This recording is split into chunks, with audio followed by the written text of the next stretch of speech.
किसी इमाम को, किसी मस्जिद को, किसी इलाके को कटहरे में नहीं खड़ा कर रहा हूं। अगर मेरी मस्जिद से, मेरे शहर की मस्जिद से, मेरे गांव की मस्जिद से मेरे ही किसी मुस्लिम भाई के खिलाफ ये कहकर कि ये गैर मसलकी है, ये कुफ्र कर रहा है, ये इस्लाम के खिलाफ जा रहा है, इसके घर की अगर शादी में जाओगे तो इस्लाम से खारिज, इसके जनाजे में जाओगे तो इस्लाम से खारिज, और तकरीबन हर दूसरी तीसरी मस्जिद से मामला होता है। मसलकी बुनियाद पर शादी के मामले में, इंतकाल के मामले में, दूसरे समाजी प्रोग्राम्स के मामले में, हर तरह के मामले में बाइकआउट करने की अपील की जाती है। खुलेआम नफरत का प्रचार किया जाता है और बहुत मजबूरी का एहसास होता है कि कोर्ट में बहुत शोर शराबे से मैं बोल सकता हूं, आप लोगों के सामने और ज़्यादा शोर शराबे से बोल रहा हूं, मगर जब ऐसी तकरीर सुनता हूं तो चुपचाप 2 रकात नमाज अदा करके मैं नहीं बोल सकता। और तकरीबन शायद हर किसी का यही हाल है। अगर हम लोग आज इस इतने बड़े मकसद को नेशनल लेवल पर लेने के लिए अगर बैठे जमा हुए हैं, तो मेरी रिक्वेस्ट से दरख्वास्त है, अगर आप लोग एग्री हो तो इस बात को भी मुद्दा बनाया जाए कि अगर हमारे आपस में भी अगर कोई भेदभाव की तकरीर करके और एक अहम बात, इस मामले पे पुलिस कभी कोई एफआईआर नहीं लेती। आप ये देख लीजिए, किसी गैर मुस्लिम ने मुस्लिम के खिलाफ कहा या मुस्लिम ने गैर मुस्लिम के खिलाफ कहा, फौरन एफआईआर हो जाएगा या कुछ देर बाद एफआईआर हो जाएगा। मगर अगर मुसलमान ने मुसलमान के खिलाफ कहा है, कोई मौलवी ने किसी दूसरे मौलवी के खिलाफ कहा है, उस पर कभी कोई एफआईआर नहीं होता।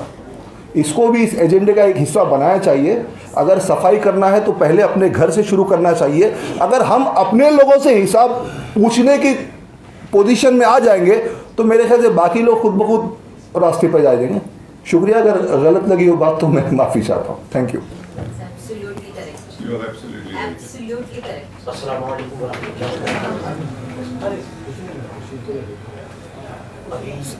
जो गुफ्तगू हो रही है वो मैं समझता हूँ कि अपने मौजू से दूसरी तरफ जा रही है। तो वहाँ भाई ने जो बात बताया है, कुछ मामला ऐसे हैं कि हर मामले बैठकर हम लोग हल नहीं कर सकते हैं। कुछ मामला उलमा के होते हैं, मजहबी लोगों के होते हैं और उनके फैसले हम यहाँ पर नहीं कर सकते हैं। हम अपनी हैसियत के, अपने मनसब के मुताबिक काम करें।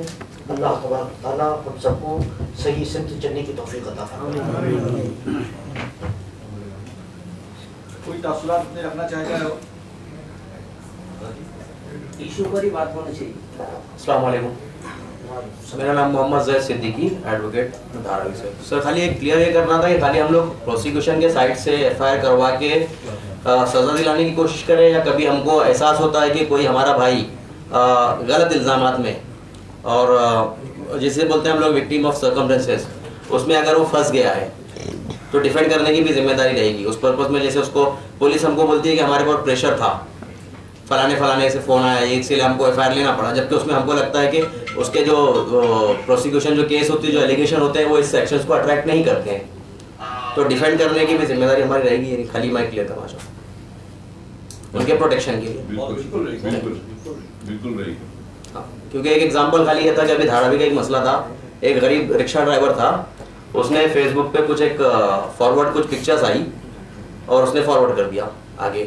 मतलब वो इतना इलिटरेट था कि वो खुद से उसको मतलब वो उसने ओरिजिनेट नहीं किया था, तो उसके ऊपर सेक्शंस लगा के उसको मतलब पुलिस ने अरेस्ट की, फिर बेल वगैरह हुई, उसकी जो भी है, उसकी हैसियत नहीं थी, तो उस मतलब उस पोजीशन में उसकी हेल्प की जाएगी या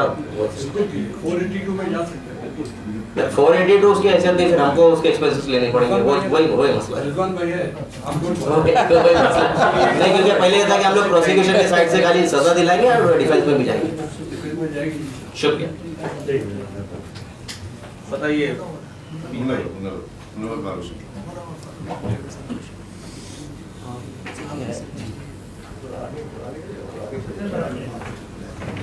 हमारे और आपके सबके रहबर, हमारे रहनुमा, हमारे मोहसिन, और आज की इस तकरीर के अंदर बहुत अहम रोल रखने वाले हमारे हज़रत मोइन मियाँ साहब, सईद नूरी साहब, हमारे सबके दोस्त हमदर्द, हमारे भाई बीजेपी के कद्दावर नेता, हमारे साथी असेंबली के अंदर ex minister advocate Ashish Shelar साहब, सीनियर मोस्ट यूसुफ मुचाला साहब, हमारे कौम के ही नहीं बल्कि देश के नामी गिरामी और गरीबों का दिल में दर्द रखने वाले ऐसे एडवोकेट मुचाला साहब, हमारे अभी इसमें बहुत बड़ा डिस्प्यूट है कि ये बड़े कि मैं बड़ा, मगर मैं इनको अपना बड़ा भाई बताओ, रिजवान मर्चेंट साहब, आसिफ कुरैशी साहब, इस्लाम जिमखाना के सदर एडवोकेट यूसुफ अबरानी साहब, और यहाँ बैठे हुए सभी तकरीबन सभी लोगों को मैं जानता हूँ।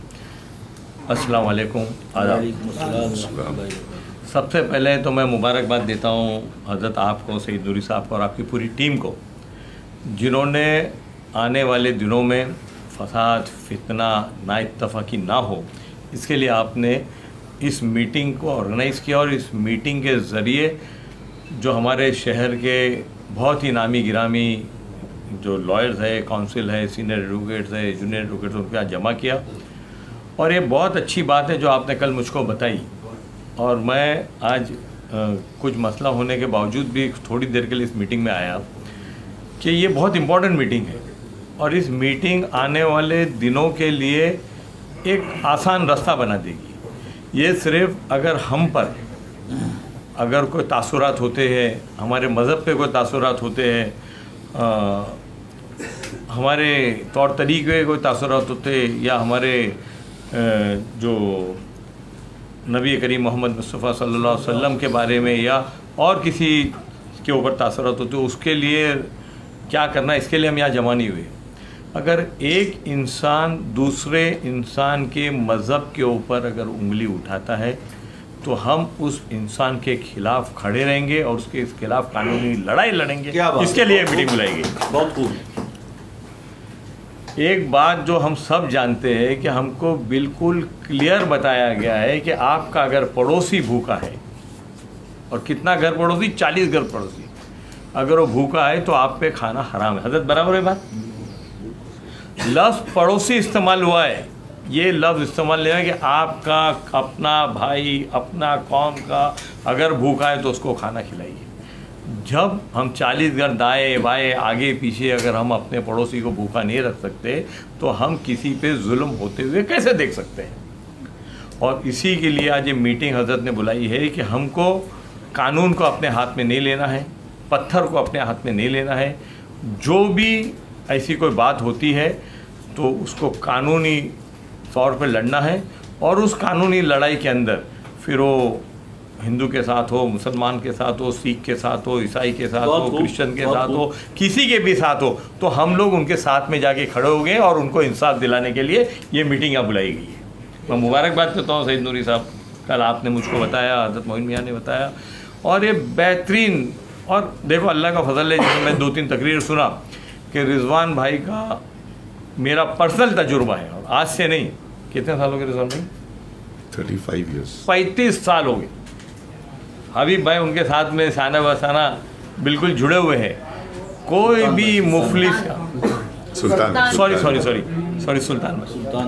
भाई हमारे साथ उस वक्त से जुड़े हुए हैं।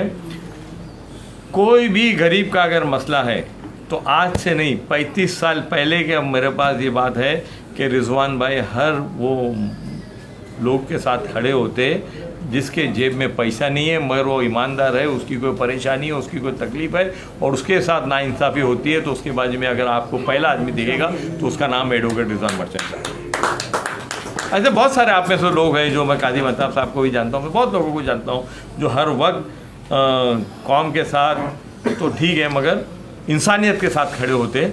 और ये चीज़ जो आज यहाँ होने जा रही है, मुझको यकीन है हज़रत मोइन मियाँ साहब कि इंशाल्लाह इस चीज़ को बड़ी कामयाबी मिलेगी, क्योंकि आपके दोनों तरफ जो है बहुत मजबूत आदमी बैठे हुए, एक तरफ मुचाला साहब बैठे, एक तरफ आशीष शेलार साहब बैठे हुए, तो इसमें सवाल ही पैदा नहीं होता है कि इसको मजबूती ना मिले। दोनों बड़े एडवोकेट है, आशीष भाई हमारे बड़े एडवोकेट है, तो इंशाल्लाह यहाँ से एक नई चीज़ और मकसद एक ही है कि फसना और फितना और फसाद ना हो और जिसके ऊपर जुल्म हो रहा है उसको इंसाफ मिले। बिल्कुल सही। मैं इन्हीं बातों के साथ अपनी बात ख़त्म करता हूँ। बहुत बहुत शुक्रिया। खुदा हाफ़िज़। गोविंद सुलकर साहब। यूसुफ भाई कुछ अपने तासुरात एडवोकेट नौरानी साहब। मुझको इजाज़त दीजिए, मैं चलता हूँ। बहुत शुक्रिया आपने तशरीफ लाया। मैं आखिर में बोलूँगा ना, सब मेहमानों को शुक्रिया अदा करूँगा आखिर में। लीगल डिस्कशन हो जाए, अच्छा है ना। अपने आप को बरी कर लो पहले से। कोई और एडवोकेट अपनी तासुरात? मुबीन अरे आप अपनी आपने वक्त दे दिया भाई।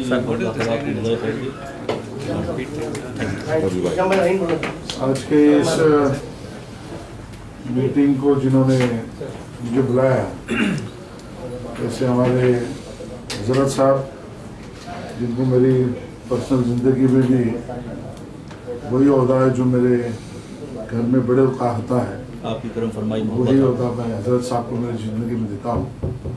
सैयद नूरी साहब, यहाँ पर उपस्थित सीनियर एडवोकेट मुशाला साहब, और जो हम दोनों एक दूसरे के खिलाफ भी लड़े हैं, चुनाव भी लड़े हैं, कोर्ट में भी लड़े हैं, लेकिन जब भी लड़े हैं तो साथ ज़्यादा इकट्ठा हुए हैं।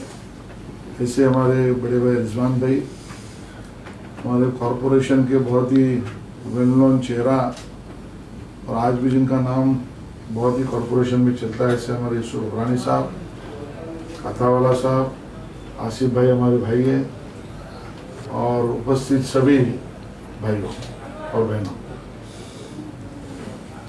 मुझे जब हजरत साहब का फ़ोन आया और हजरत साहब ने बोला कि इस प्रकार से इस बात के लिए मीटिंग है कि जहाँ पर अमन की बात कायम हो, कोई भी रिलीजन हो, हिंदू हो, मुस्लिम हो, क्रिश्चियन हो, ईसाई हो, पारसी हो, जो भी हो, ये धर्म के नाम पर या धर्म के जो भी देवी देवता या भगवान के स्वरूप में जो है, उनको लेकर एक जब हेट स्पीचेस होती है, अब स्पीच की भी जरूरत है, आजकल तो जमाना सोशल मीडिया का है, एक लफ्ज भी कह दो तो भी भावनाएं भड़कती है, और उसके बाद सब लोग विशेष रूप से यूथ, आपने रिजवान साहब से ही कहा, उस बात को दिल और दिमाग पे लेता, आपने दोनों बात की, दिल और दिमाग, और उसका रिजल्ट क्या दिखता है, तो वो रास्ते पर होता था अपनी बात को एक्सप्रेस करने के लिए। होता है उससे कि वो खुद का भी और अपने साथ कौम का भी, देश का भी, सबका नुकसान करता है, और उसके बाद भी ये भावना उसको न्याय मिला ऐसे उसको लगती नहीं है। और उस बात पर हम लोग चर्चा करने के लिए मिलने वाले ऐसा हजरत साहब आपने कहा, तो मैं बहुत ही ज़्यादा खुश हुआ, और मैं आपको इसके लिए बहुत बहुत धन्यवाद भी देता हूँ और मुबारकबाद भी देता हूँ कि आपने इस बात को किया। आप तशरीफ लाए, हौसला अफजाई फरमाई, ये खुशी की बात है।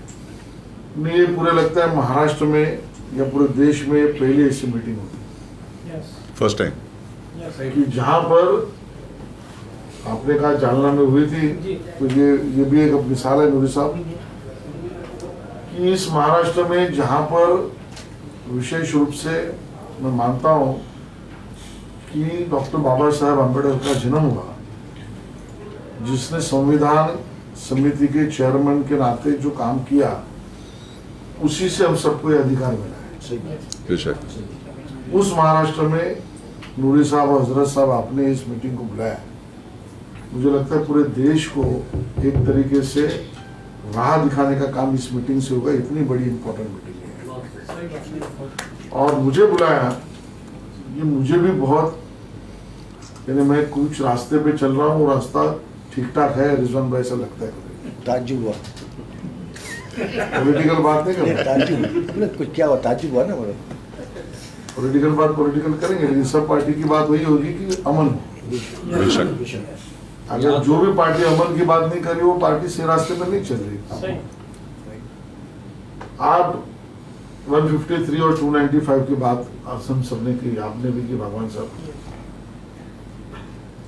ये दोनों सेक्शन के ऊपर कन्विक्शन रेट कितना है, आपने भी सही कहा।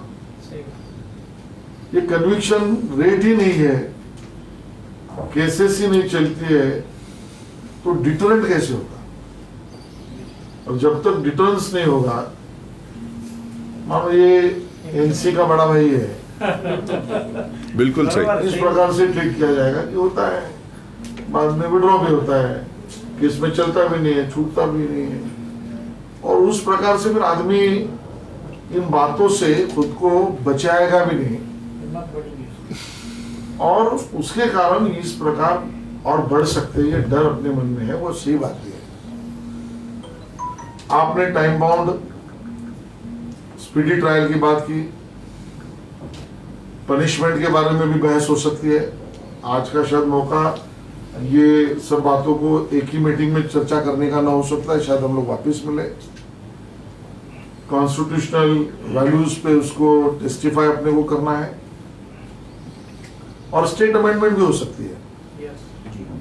तो कोई एक स्टेट ने अगर दिखा भी दिया, मैं इसमें कोई XYZ स्टेट की बात नहीं कर रहा हूँ, कोई भी हो सकता है, क्योंकि हजरत साहब जब आपने तय किया तो देश में कोई भी आदमी इसको खड़ा होकर इसको नूरी साहब ले सकता है। मैं लेने के लिए तैयार हूँ, ऐसा नहीं कि मैं लेने के लिए तैयार नहीं हूँ, और मैं भी इस बात को लूंगा। और मैं आपको बहुत नम्रता से करना चाहता हूँ कि आज की इस मीटिंग के बाद मैं लॉ मिनिस्टर को इंडिविजुअली मैं तो लिखूंगा, क्या बात है, क्या बात है।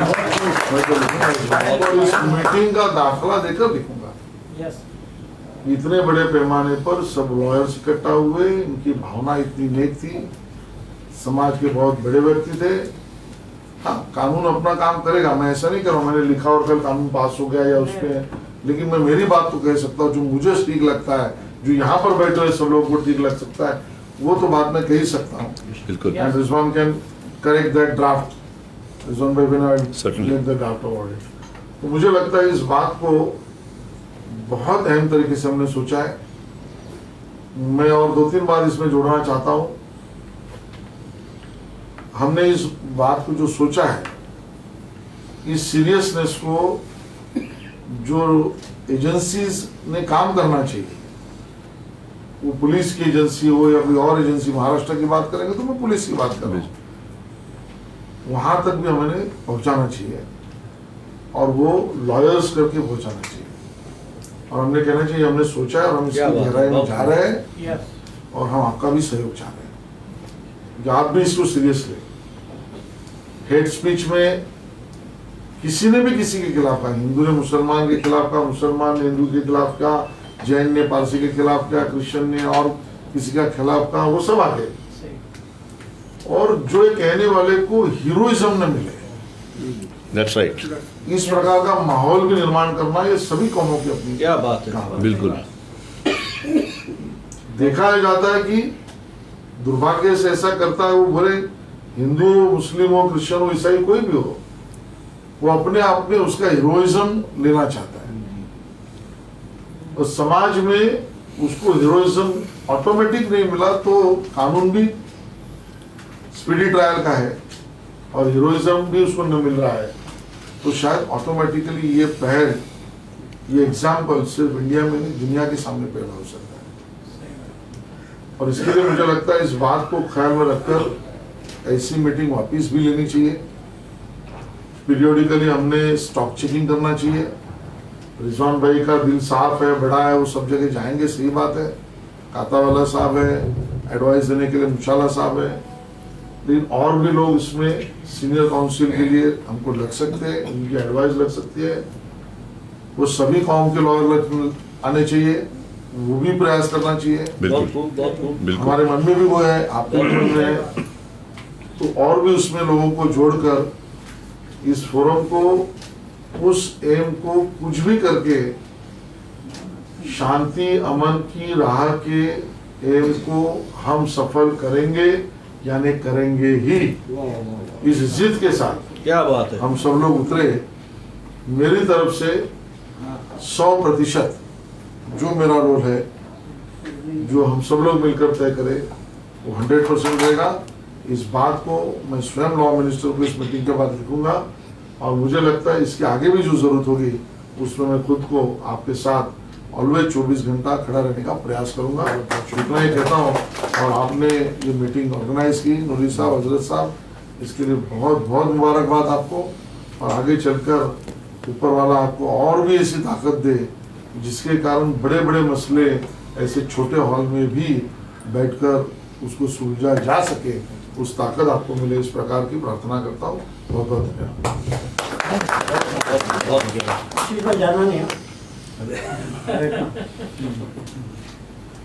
मैं इजाज़त चाहूँ।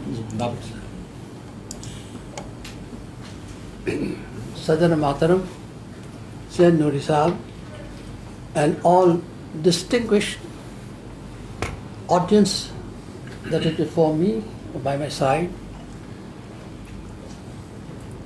I would like to begin with the very noble thoughts expressed by my friend Ashar Saab, and you have referred to the constitutional values. I, as a citizen of the country, believe in the constitutional nationalism. And I hope nobody can disagree with that. And the basic value, जो basic कदरें हैं जो हमारे आइन में लिखी गई है, वो उसके प्रियम्बल में है। और प्रियम्बल में लिखे गया है कि justice, equality, liberty, freedom and fraternity, और ये हमारी बेसिक वैल्यूज़ है। आपने B.R. अम्बेडकर का हवाला देते हुए भी कुछ बातें कही, तो उसी से मुझे ये भी याद आया कि अम्बेडकर साहब ने अपने एक तकरीर में कहा था कि I can fight for justice, मैं जस्टिस के लिए लड़ूंगा। I can fight for equality, मैं इक्वालिटी के लिए भी लड़ूंगा। I can fight for freedom, तो फ्रीडम दी नहीं जाती, फ्रीडम छीनी जाती। That is one great jurist, Eredolf from South Africa had said that. But how can I fight for fraternity? भाईचारा, भाईचारा किसी से लड़के नहीं हम ले सकते। भाईचारा तो हमें कल्टीवेट करना पड़ता है। और भाईचारा हम कैसे कल्टीवेट करेंगे अगर हमको इसके लिए स्ट्रीट पे जाके किसी से लड़ना पड़े। और भाईचारा फैलाने के लिए सबसे बड़ी जिम्मेदारी हर सिटीजन की है और हर नागरिक की ये जिम्मेदारी है, और ये भी हमारे आइन में फंडामेंटल ड्यूटीज़ का एक हिस्सा बनाया गया है। तो आज हम जब यहाँ पर जमा हुए हैं, वो भाईचारे को बढ़ाने की एक बहुत बड़ा स्टेप है, बहुत बड़ा कदम है। और इस कदम को ताईद देने के लिए हम सब यहाँ पर बैठे हुए हैं। लेकिन यही आइन के अंदर कुछ हुकूक़ इंसानी भी होते हैं, और जब हम ये कहते हैं कि हम प्रोसिक्यूशन का साथ देंगे, तो साथ में हमें ये भी देखना होगा कि प्रोसिक्यूशन का साथ देते देते हुए कि हम कोई भी इंसानी कानून का हनन या उनका उल्लंघन नहीं करते। एक बात सामने आई कि बेल नहीं देनी चाहिए, जो आपने कही, मैं आपके जज्बात की कदर करता हूँ, लेकिन bail is not the rule, jail is not the rule, bail is the rule. ये इंसानी हुकूक़ का तकाजा है कि आप किसी पे भी आप इल्ज़ाम लगाते हैं तो उनको फेयर ट्रायल मिलनी चाहिए, जैसे कि आज नहीं मिल रही है। देयर इज़ अ जेल के पॉपुलेशन में आप देखेंगे तो maximum number of the prisoners are the under trial prisoners. तो हमें जब ये बात करने की हमें ज़रूरत रखते हैं कि हम सब मिल के हेट स्पीचेस का सामना करेंगे, हम ये बहुत नोबल मकसद है, वो तो हमें करना ही है। पर ये करते करते हम ये रास्ते पर न चले जाए कि जिससे कि इंसानी हुकूक़ का कहाँ पर भी किसी भी तरह कोई उल्लंघन हो या उसकी तौहीन हो। ये एक बात मैं आप लोगों के सामने रखना चाहता हूँ। और दूसरी जो बातें कही, जैसे कि अभी मैंने कहा मुनव्वर फारूकी का जो केस हुआ, जहाँ पर के सुप्रीम कोर्ट ने यही हेट स्पीच का मामला था, बिल्कुल झूठा मुकदमा खड़ा कर दिया। तो हमें यहाँ पर शैलार साहब ने ये भी बात कही कि हमें पुलिस रिफॉर्म्स की भी ज़रूरत है साहब, कि कोई भी कानून को अमल में लाने के लिए जिसकी जिम्मेदारी है वो खुद कानून का उल्लंघन करता है, कानून को तोड़ता है, अनपिक एंड चूज के मामले में जाता है। इसको पकड़ो, इसको छोड़ दो, तो वहाँ फिर भाईचारा नहीं फैल सकता। तो अगर ऐसे भी सूरत हमारे सामने आएगी तो उसकी भी जिम्मेदारी हमें उठानी होगी। और किसी को भी, चाहे वो हिंदू हो, मुसलमान हो, सिख हो, ईसाई हो, कोई भी हो, कोई भी हिंदुस्तान का नागरिक हो, उसके खिलाफ उसको किसी भी जुल्म का शिकार नहीं होना चाहिए। मौलाना, आप लोगों ने पहल की है, हम आपके साथ हैं। कभी ये भी बात आई कि हमको यहाँ पर कोई सीनियर लॉयर्स का सपोर्ट नहीं मिल रहा है, तो आप एक पूरी फहरिस्त बना दीजिए किसका सपोर्ट आप चाहते हैं। हम लोग उनसे भी अप्रोच होंगे और अप्रोच होके उनसे भी बात करेंगे। और जहाँ तक मेरा ताल्लुक़ है, मैं हर वक्त आप लोगों की खिदमत में हूँ और रहूँगा। इंशाअल्लाह। जज़ाकल्लाह। यूसुफ भाई कुछ कहना चाहेंगे? आप भी एडवोकेट हैं। मुबीन भाई, अरे हम बहुत लेट आए तो नहीं लेट और जल्दी की बात नहीं, आप आए आपने वक्त दिया बहुत बहुत। अच्छा, आप भी लोगों के लिए हाजिर रहते हैं, कभी आगे बात में आपको याद करूँ तो आप सॉरी शेख साहब आप बोले? नहीं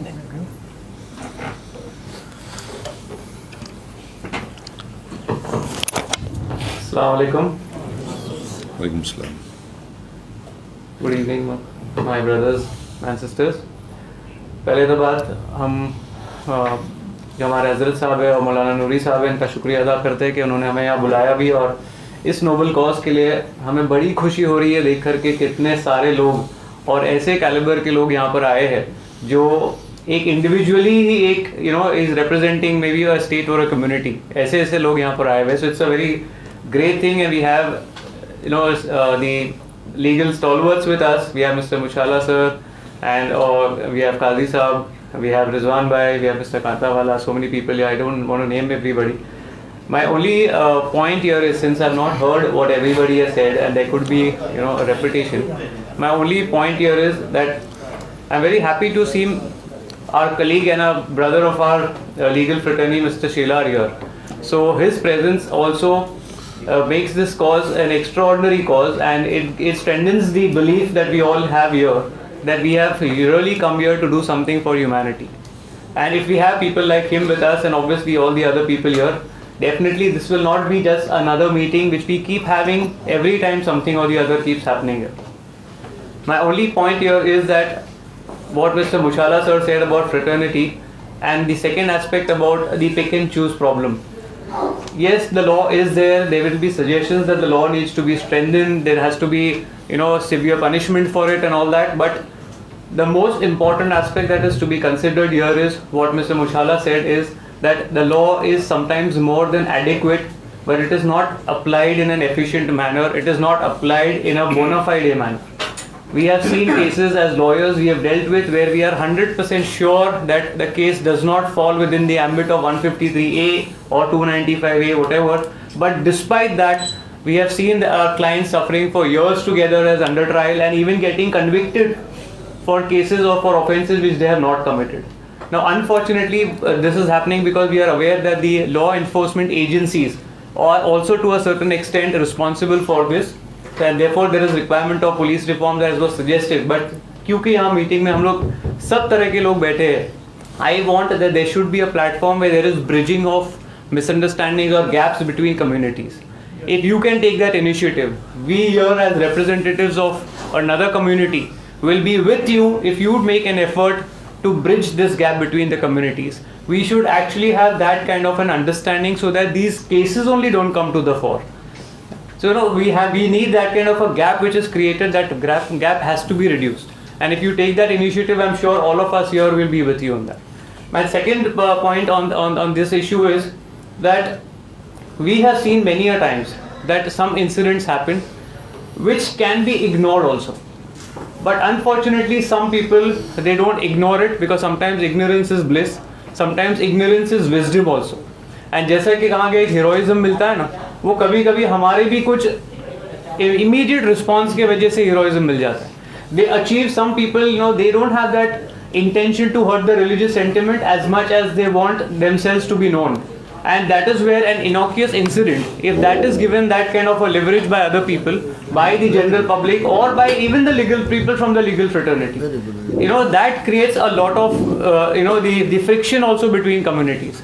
So I want that as elders of the community and the people from the legal fraternity, we should also advise the general public that sometimes some small tweet, one word as you said in the social media, if that can be ignored and that does not give an opportunity for that individual to become a hero, तो वो थोड़ी sensitisation हमारे को भी करना ज़रूरी है, और लॉयर्स के होते हुए हमें भी कुछ लोगों को बताना है. जैसे हमारे पास भी कई बार ऐसा होता है कि एक छोटी सी बात लेकर के आ जाते हैं, हमको कंप्लेंट्स भी फाइल करना है, हमको कोर्ट में भी जाना है, और हमारा ऐसा नुकसान हो रहा है और हमारी ऐसी बेइज्जती हो रही है.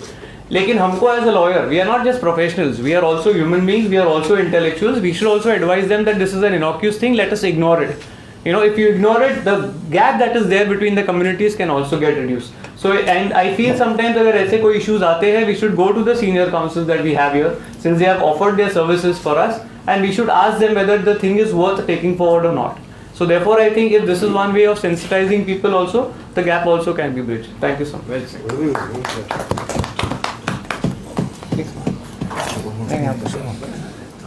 इकबाल भाई समझे नहीं तुम क्या कर रहे हो, तुम्हें बहुत अच्छा रहता है.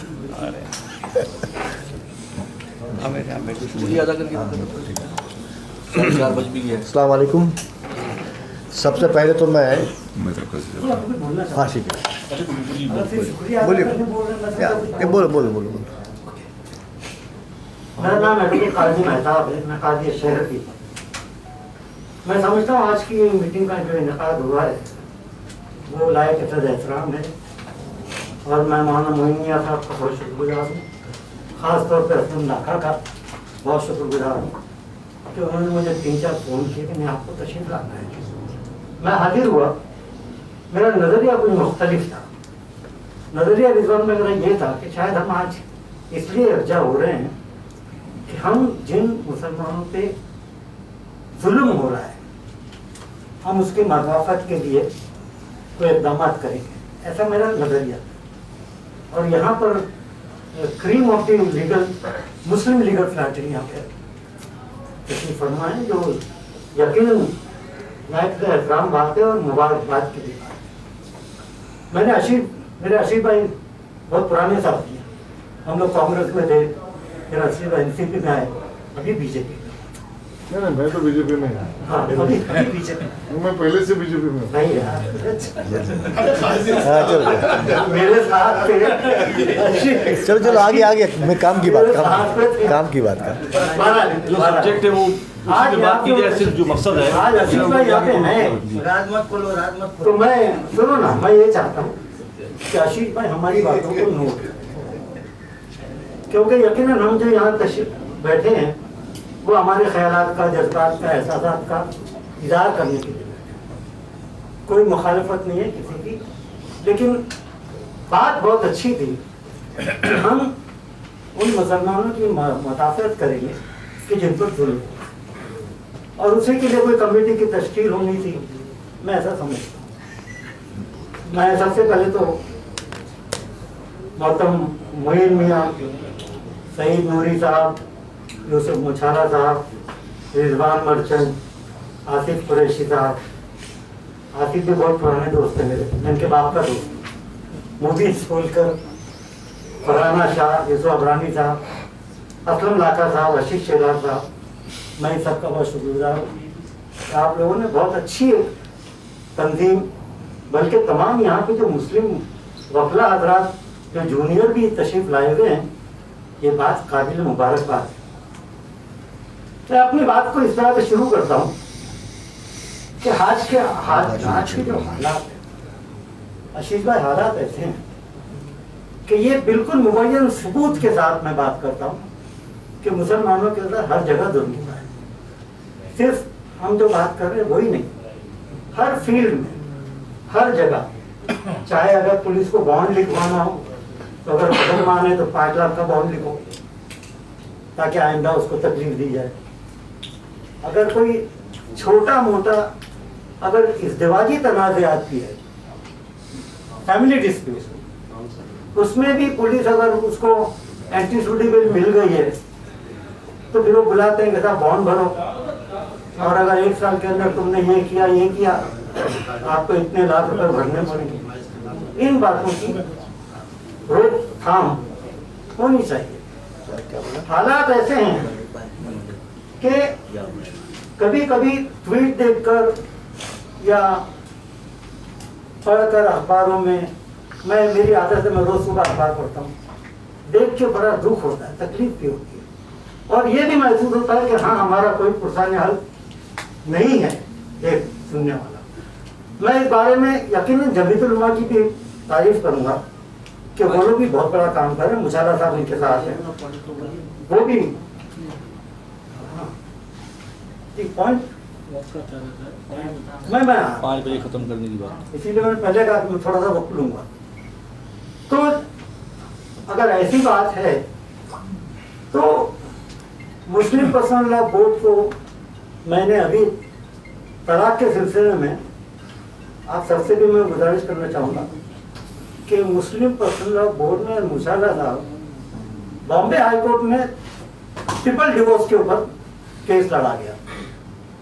जस्टिस बल्लेपाले ने जजमेंट दिया, फैसले ही जजमेंट दिया उसमें कि मुसलमान जो या कुछ तलाक 3 तलाक नहीं दे, बल्कि as per the Quranic law है उस हिसाब से तलाक दे। सुप्रीम कोर्ट में अपील में गए, सुप्रीम कोर्ट में भी यही पास हुआ है कि ट्रिपल डिवोर्स नहीं दिया जाए। लेकिन आप आज मुस्लिम लॉ का बैरेट निकाल कर देखे, उसमें लिखा है मुसलमान कोई तलाक नहीं दे सकता। ये जुल्म जो हो रहा है, ये आहिस्ता आहिस्ता हमारे जो कानून है, हमारे जो कुरान के कवानीन है, उन सबको खत्म करने का एक तरीका इख्तियार किया जाता है। ये तरीका यूं है कि आहिस्ता आहिस्ता इन तमाम जो कुरान के जो कानून है, आपने अम्बेडकर साहब का हवाला दिया, अम्बेडकर साहब ने पूरी कॉन्स्टिट्यूशन में कुरान में सबसे ज्यादा सब में ज्यादा ये एक बात। इसी तरह 4 मैं भी खत्म करता हूँ, मुझे बहुत कुछ बोलना था 4 शादी पर, फैमिली कोर्ट के बारे में बोलना चाहता हूँ कि फैमिली कोर्ट में क्या हो रहा है, लेकिन चूंकि आज टॉपिक दूसरा है, ज़्यादा इस बात को मैं अपनी नेक्स्ट मीटिंग में रखूंगा इंशाल्लाह, और मैं मुबारकबाद देता हूँ। इनकी बात में एक ही तरह करना चाहता हूँ, सोशल मीडिया से जाएगा, आपकी गलत फहमी होगी, मैं जिंदगी भर बीजेपी में हूँ, कभी कोई पार्टी में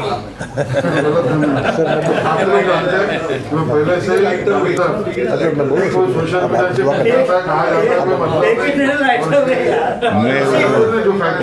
मीडिया को केला खा गया है। अस्सलाम वालेकुम। देखिए, as far as I know, उनकी बात सही है, बिल्कुल शेला साहब की बात सही है कि from right from beginning he was in BJP, I don't know before that, लेकिन ठीक है, आज की मीटिंग अलग है, आज की इशू अलग है। सबसे पहले तो मैं हज़रत मोइन मियां और मौलाना सईद नूरी साहब का शुक्रिया अदा करूंगा कि एक बहुत ही शानदार मीटिंग उन्होंने ऑर्गेनाइज़ की, और एक बहुत ही अच्छे सब्जेक्ट पर। अभी सीनियर लॉयर्स काफ़ी बैठे हैं और लीगल बात काफ़ी हो चुकी है, लेकिन एक थोड़ी सी मेरी खुद की पर्सनल कुछ बातें वो मैं करूँगा आपसे। ये जो मोबाइल आपके हाथ में है ना, इसके बारे में लोग कहते हैं कि मतलब शैतान जो है, शैतान फितना है, उसने कहा कि मेरे एजेंट पैदा हो गई है, ये एजेंट लेके घूमते ना, तो हम लोग सब एजेंट है शैतान के, जो ऐसी बातों को फैलाता है, चाहे हिंदू हो, चाहे मुस्लिम, चाहे किसी कौम का हो, कोई फितने फसाद की बात को वो अपना सपोर्ट देता है या उसको आगे बढ़ाता है या हीरो बनने की कोशिश करता है, तो ये सबसे बड़े नासूर है कौम के, हमारी कौम में और दूसरी कौम के अंदर भी। और कुछ ऐसी संस्था है पूरे हिंदुस्तान के अंदर, आज से नहीं, बहुत शुरू से, जो आपके लिए, ख़ास मुसलमान के लिए प्रोग्राम बना 10 साल का कि क्या काम में लगाओ इनको, तो वो काम में आप लगते हो ना, हम लोग उसी काम में लग जाते हैं, तो जाके जब फाइनेंशियल हमारी, सोशल हमारी और एजुकेशनल हमारी लाइफ पूरी बिल्कुल बर्बाद हो चुकी है। हम लोग क्या करते क्या है, कुछ नहीं। तो ज़िम्मेदार आप भी हैं, मैं भी हूँ, और जो हमारे उलमाए दीन भी हैं। आज एक सही वक्त पे, सही टाइम पे हम जमा हुए, अच्छी बात हो रही है। ख़ास करके जो शेलार साहब ने बातें की, बहुत अच्छी बातें की, और जो उन्होंने प्रॉमिनेंस दिखाई कि मैं खुद लॉ मिनिस्टर को लेटर लिखता हूँ, तो ये ऐसी सोच के लोग हमको ज़्यादा मिलना चाहिए ना, पूरे मुंबई के अंदर। हम लोग यहाँ से शुरू करेंगे, यहाँ से एक अच्छा मैसेज जाएगा। और मैंने कहा कि अगर इनकी जगह मैं होता तो मैं मीटिंग में नहीं आता। क्यों नहीं आता? कि रूलिंग पार्टी का आदमी हूँ मैं, और जो कुछ जुल्म हो रहा है वहाँ से ही हो रहा है, और जवाब मुझे देना पड़ेगा, तो मुझे नहीं जाना चाहिए, ये सोच अगर। लेकिन जो आदमी इतना खुले दिल का, साफ जहन का और इतने बड़े दिल का है कि वो यहाँ सोच कर आया होगा ना कि यहाँ ऐसी बातें भी होगी कि नाइंसाफ़ी लोग जेलों में बंदे, बेकसूर बंदे, और पिक एंड चूज़ हो रहा है, सब हो रहा है। इसके बावजूद यहाँ आना, फिर यहाँ के पॉजिटिव बात करके एश्योरेंस देना कि मैं आपके साथ में हूँ, ऐसी मीटिंग बार बार होना चाहिए, ये अच्छी बात है। तो वी शुड वेलकम हिम। और वो जहाँ है वहीं अच्छे भी हैं, उनको वहीं रहना तो अच्छा है, क्योंकि वहाँ से अच्छा काम करते हैं ना वो। एक रूलिंग पार्टी का मतलब जो सेंटर में रूलिंग पार्टी के एक अच्छे इंसान हमारे साथ में है और हमारे काम में साथ दे रहे तो अच्छी बात है। दूसरा ये कि ये बहुत बार होता क्या है कि जैसा कि आज मीटिंग हुई, उसके बाद उसका फॉलोअप जो होता है ना, उसके बारे में हम लोग बहुत ही कमज़ोर हैं, बहुत कमज़ोर हैं, बहुत कमज़ोर। मतलब ये है कि बात सोशल मीडिया में आ गया, अखबार में आ गया, फ़ोटो छप गया, नाम आ गया, ख़त्म, काम ख़त्म। तो ये आप सब पहले ओथ लीजिए, कसम खाइए कि जब हजरत बुलाएंगे तो आप लोग जिस तरह आ जाए उस तरह आपस आओगे, इंक्लूडिंग शेरार साहब और जो सीनियर लॉयर्स आए हैं। देखिए, जो मेरे बाजू में 2 लॉयर्स बैठे हैं, बाकी जो यहाँ बैठे हैं, ये सब वो लोग हैं जिनको आज से नहीं, मैं जानता हूँ 30 साल से। मैं लीगल बात इसलिए करता हूँ कि मैंने प्रोफेशन छोड़ दिया है, वरना मैं बहुत ही आगे था ये प्रोफेशन के अंदर, लेकिन छोड़ दिया इसलिए बात करना अच्छा नहीं है। लेकिन मैं देखता हूँ कि हमारे कौम के अंदर बहुत सारी खामियाँ हैं। वो चाहता है कि हर काम फ्री हो।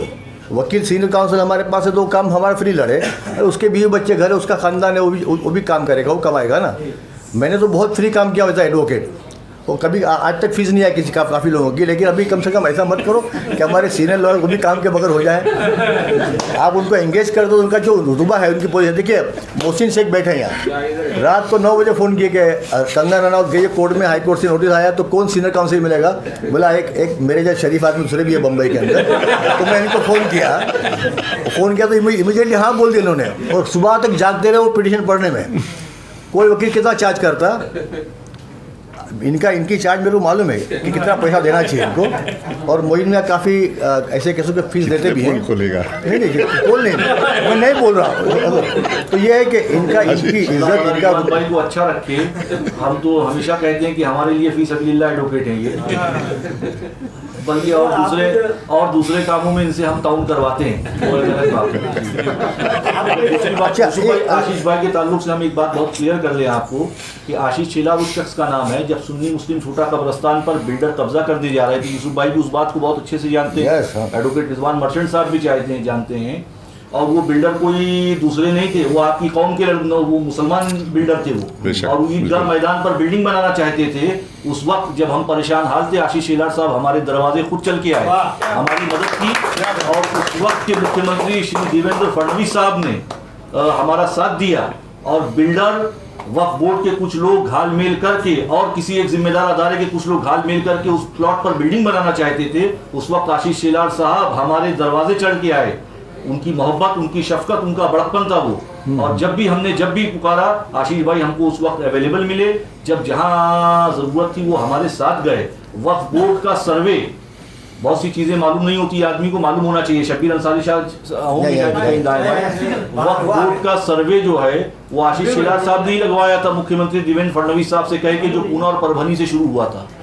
तो हम आशीष भाई को बेपनाह उनकी इज्जत करते हैं, उनकी कदर करते हैं। और उन्होंने ऐसे बुरे वक्त में साथ दिया जब एक तरफा बिल्डरों की तरफ से सारे मामला चल रहे थे। बहुत सफ़ेद पोश लोग खामोशी से उस प्लॉट पर बिल्डिंग बनाना चाहते थे, जिसमें यूसुफ भाई भी शरीक थे, आमदार अमीन पटेल साहब भी शरीक थे, भाई अख्तार भी शरीक थे।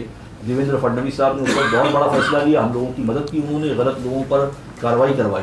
तो ये आशीष भाई से हमारा रिश्ता है। तो मैं आप सबका शुक्रिया अदा करता हूँ, लेकिन चाहता हूँ जो साइन लिया हमने, साइन कौन ले रहा था? एक 3 पेज का बना, 3 लाइन का बना रेजोल्यूशन कि हम लोग नेक्स्ट स्प्रिंग फिर आएंगे, और जब तक ये मुहिम चलते रहेगा हम लोग साथ देंगे आपका। खाली फोटो निकालने के लिए, खाना खाने के लिए और मीटिंग में डिबेट करने के लिए नहीं आए, लेकिन आगे मामला देखिए, ये बहुत बड़ा मसला है कौम का। आज पूरे हिंदुस्तान में जो माहौल बन रहा है, इतना बुरा माहौल बन रहा है कि तुम्हारे पोते हैं, तुमको बतवा देंगे कि तुमने क्या किया वो टाइम पे, तुमको जब मौका तो क्या तुमने। वैसा माहौल बन चुका है हिंदुस्तान के अंदर। आज जो जिम्मेदार है, चाहे मैं हूँ, चाहे हमारे बाजू में सीनियर लॉयर है या पॉलिटिशियंस है, सबकी जिम्मेदारी है अरे जो कुछ आपके पास है आपके देश का दिया हुआ है ना, इसी देश में हम लोग पैदा हुए बड़े, इसी यहीं मर के यहीं जाएंगे दफनाने। तो लेकिन मैं चाहता हूँ कि इतना सीरियस इशू है, उसको बहुत जितना सीरियसनेस चाहिए उतनी से होना चाहिए, वरना क्या होता है कि आमतौर पर मीटिंग के बाद लोग भूल जाते हैं इस मसले को। जैसा मैंने बताया पहले की मीटिंग में कि आजकल लोग मतलब ट्वीट करना, कोई SMS कर देना, कोई व्हाट्सएप को घुमा देना, उससे नफरत फैलाना उनको मज़ा आता है। फिर देखना कितने लाइक्स है, कितने अंगूठे नीचे, कितने ऊपर है, वो सब जाने जा रही है, तोड़फोड़ हो रही है। आज का मीटिंग का मकसद ही यही है। हमने तो ये बम्बई में कितनी बार देखा, कितनी बार फायरिंग, कितनी बार लाशें गिरी, कितनी लाशें उठाए हम लोग ने अपने हाथ से, और क्या क्या देखा हमने तो फसाद में क्या हुआ। तो ये मज़ा आता है, जो लोग करते मज़ा आता है। दोनों कौम के अंदर है, 1% यहाँ 1% वहाँ। जब दोनों कौम के लोग मिल जाएंगे, अच्छे लोग मिलेंगे और बात करेंगे जो बात हम लोग कर रहे हैं, तो माहौल अच्छा होगा। खास करके जो सोशल मीडिया हो तो बहुत बुरा है, कितनी बातें कहाँ पहुँचती है और कैसी कैसी बातें होती है, क्यों लोग कहते हैं, क्या मकसद उनका होता है हमको मालूम ही नहीं है, लेकिन हो रहा है ये। तो आप लोग मतलब ये वादा किए कि नेक्स्ट मीटिंग में फिर आएंगे और आगे जो भी ज़रूरत पड़ेगी उसके लिए आप लोग कोऑपरेट करेंगे। तो हमने आपकी साइन ले रहे, हाथ नहीं, फ़ोटो भी लेंगे, साइन भी लेंगे और बाहर आपको थैंक यू सबका बहुत बहुत शुक्रिया एक बार। ये मेरा वीडियो वाला मसले है, तो मुझे बताइए कि मतलब कौन सा पहला केस चढ़ने वाले हैं और जो बॉडी बनेगी उसको हेड कौन करेगा निकल से? वो तो भी बैठ के प्राइवेट मीटिंग अभी मौके पर देखिए फिर से एक मरतबा वजाहत कर दी जाए कि इस मीटिंग का मकसद हर आदमी पर ताकत के मुताबिक काम फर्ज है। अगर जिसमें ताकत है तो नमाज फर्ज है, तो हर आदमी पर ताकत के मुताबिक काम फर्ज होता है। मकसद ये है इस मीटिंग का फिर से एक मरतबा हम वजाहत करना चाहते हैं। मकसद ये है कि जो तौहीन आमेज कलमात लोग प्रॉफिट की शान में कहते हैं, उसके बाद नौजवान सड़कों पर आ जाते हैं, तो लीगल काम करें, मतलब कानूनी चाराजोई करें, लीगल एक्शन करें, ताकि मुल्क में अमन व अमान कायम रहे, अमन व अमान की फिजा बहाल रहे। और फिर उसको उस दायरे को बढ़ाते हुए ये है कि अगर किसी जैसे शर्जील उस्मानी ने हिंदू देवी देवताओं को कुछ कहा सुना, तो हम उसकी भी तरदीद करने के लिए इकट्ठा है यहाँ पे आज। या किसी भी मजहब के किसी पेशवा को अगर कोई मजहब का बुरा भला कहता है तो हम उसकी सबकी तरदीद करते हैं। अगर कोई मुसलमान किसी हिंदू देवी देवताओं को बुरा भला कहता है तो हम उसकी भी तरदीद करते हैं। अगर कोई हिंदू किसी प्रॉफिट सल्लल्लाहु अलैहि वसल्लम की शान में गुस्ताखी करता है तो हम उसकी भी तरदीद करते हैं। अगर कोई ईसाई रहनुमा की लिए बदज़बानी इख्तियार करता है हम उसकी भी तरदीद करते हैं। मकसद इस मीटिंग का सिर्फ इतना ही है कि वो मजहबी जज्बात भड़का कर सड़कों पर जो लोगों को ले आते हैं लोग, उसकी मुखालफत के लिए ये उलमा का पैनल, ये एडवोकेट्स का पैनल बनाया जा रहा है कि ऐसे मामलात में एक रात में पूरा का पूरा शहर जल जाता है। अभी हाल में देखिए ना बेंगलोर का कितना बड़ा वाकया हुआ, बेंगलोर में कितना बड़ा मामला आ गया। तो मकसद ये है कि नौजवानों को कानूनी चाराजोई की तरफ लाया जाए, और अगर किसी मजहब के किसी पेशवा के लिए कोई बुरा भला कहता है तो उसके लिए तहफ़्फ़ुज़ नामुस रिसालत बोर्ड मैदान अमल में रहेगा। फिर उसके बाद और जो भी मामला आएंगे, जैसे जैसे हालात बढ़ेंगे इंशाअल्लाह और बार काम किया जाएगा। तो आज की इस मीटिंग को इख्तिताम किया जाता है। आप सब लोग जो तशरीफ लाए सबका शुक्रिया अदा किया जाता है, और अल्लाह रब्बुल इज़्ज़त से दुआ है कि हमको आपको अल्लाह रब्बुल इज़्ज़त आफियत और खैर के साए में रखे, हमसे वो काम ले जिससे अल्लाह राज़ी हो। रहमतिक या अरहमर राहिमीन।